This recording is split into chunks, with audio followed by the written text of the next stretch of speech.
look at what is being said, not who is saying it. Jimmy Carter was born in Plains, Georgia in 1924. He was educated in the public school system of Georgia and went on to attend Georgia Southwestern College and the Georgia Institute of Technology before graduating from the United States Naval Academy in 1946. After his graduation, he served in the United States Navy for 7 years before returning to Georgia and running for and winning 2 terms as a state senator.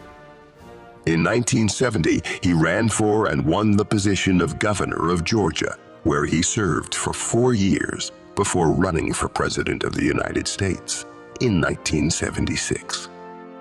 During his presidency, Carter enacted numerous progressive initiatives such as creating the Department of Education, deregulating the airline industry, and creating the Department of Energy.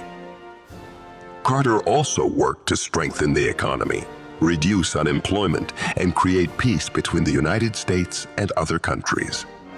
However, his presidency was largely overshadowed by the Iran hostage crisis, the energy crisis, and the Soviet invasion of Afghanistan.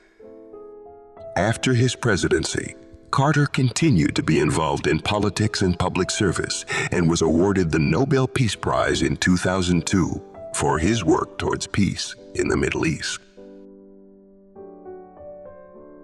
We should live our lives as though Christ was coming this afternoon. Recession is when your neighbor loses his job. Depression is when you lose yours. And recovery is when Jimmy Carter loses his. Like music and art, love of nature is a common language that can transcend political or social boundaries. I have one life and one chance to make it count for something.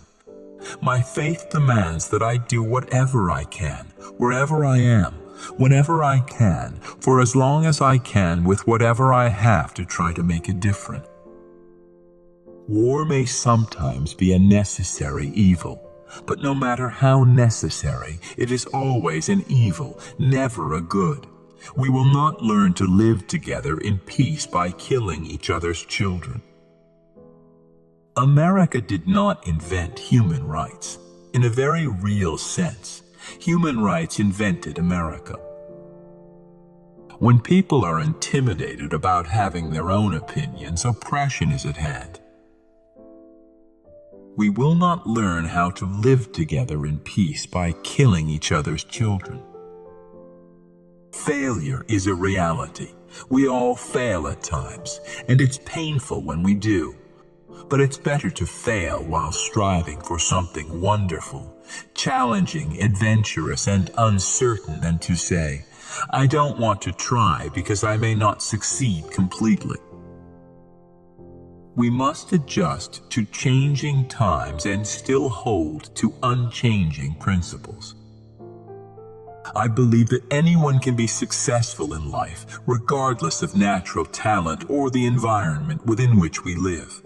This is not based on measuring success by human competitiveness for wealth, possessions, influence, and fame, but adhering to God's standards of truth, justice, humility, service, compassion, forgiveness, and love. A strong nation, like a strong person, can afford to be gentle, firm, thoughtful, and restrained. It can afford to extend a helping hand to others. It is a weak nation, like a weak person, that must behave with bluster and boasting and rashness and other signs of insecurity. God always answers prayers. Sometimes it's yes. Sometimes the answer is no. Sometimes it's you gotta be kidding. Human identity is no longer defined by what one does, but rather by what one owns. My faith demands. This is not optional. My faith demands that I do whatever I can, wherever I can, whenever I can, for as long as I can with whatever I have to try to make a difference. when our mothers, wives, sisters, and daughters are considered both different and inferior in the eyes of the God we worship, this belief tends to permeate society and everyone suffers. If you fear making anyone mad, then you ultimately probe for the lowest common denominator of human achievement. Spirit is like the wind, in that we can't see it but can see its effects, which are profound. I think as far as the adverse impact on the nation around the world, this administration has been the worst in history. The overt reversal of America's basic values as expressed by previous administrations, including those of George H.W. Bush and Ronald Reagan and Richard Nixon and others, has been the most disturbing to me. We cannot be both the world's leading champion of peace and the world's leading supplier of the weapons of war. I'm not in favor of the government mandating a prayer in school because our country was founded on the fact that no particular religious faith would have ascendance over or preferential treatment over any other. In every instance that I have known of with confrontation with the government and the press was always right, so keep it up. Later, when Bob Hope came to visit us, he made a wisecrack about being a Republican, and I announced that he would be moving from the Lincoln bedroom to sleep in Amy's treehouse. It is interesting to note that an overwhelming majority of citizens in the world's 3 largest democracies have different religions. India, 80, 1% Hindu, the United States, 76% Christian, and Indonesia, 87% Muslim. 2 of them have elected women as leaders of their government. Go out on a limb. That's where the fruit is.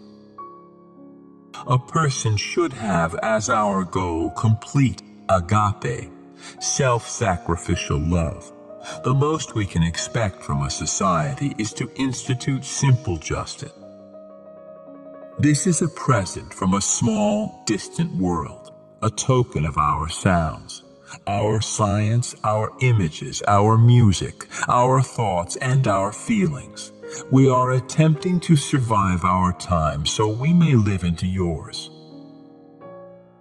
We simply must balance our demand for energy with our rapidly shrinking resources. By acting now, we can control our future instead of letting the future control us. We cannot change the history of the past. The life of every human being on earth can depend on the experience, judgment, and vigilance of the person in the oval. As we ask God for some blessing, we have an obligation to participate ourselves in the fulfillment of those dreams, aspirations, hopes, and ideas. He explains the true character of the God of love and reassures us that ultimate power on earth will be good, not evil. It is through God and His Son that I strive to understand the world in which we live. You only have to have 2 loves in your life, for God and for the person in front of you at any particular time. What are the things that you can't see that are important? I would say justice, truth, humility, service, compassion, love. They're the guiding lights of a life. God is not my personal valet. God does not build a protective fence around my life, keep me from trouble, fulfill my personal desires, or guarantee my success. However, through prayer, God offers me comfort, reassurance, satisfaction, courage, hope, and peace. For myself and for our nation, I want to thank my predecessor for all he has done to heal our land. The total capacity of the brains of Neanderthals has been found to be greater than that of modern humans. Those Christians who resist the inclination toward fundamentalism and who follow the nature, actions, and words of Jesus Christ should consider people who are different from us to be worthy of our care, generosity, forgiveness, compassion, and unselfish love. To summarize, there are 3 words that characterize this brand of fundamentalism: pride, domination, and exclusion. In sharp contrast, Jesus espoused humility, servanthood of leaders, and breaking down walls between people. Just an oligarchy with unlimited political bribery.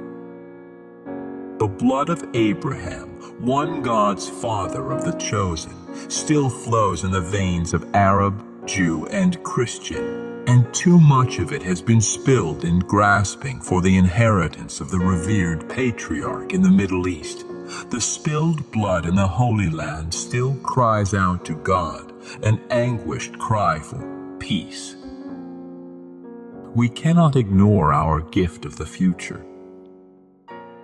We cannot know the mystery of the future. The excessive punishment of prisoners and the use of the death penalty in the United States, alone in the developed world, have continued to fall most heavily on the poor, mentally ill, and people of color. It was on this subject that I made the best speech of my life. Jimmy Carter had the nerve, the guts, the balls to ask for something extraordinary. We hope these words will help you succeed and never forget to be kind to others.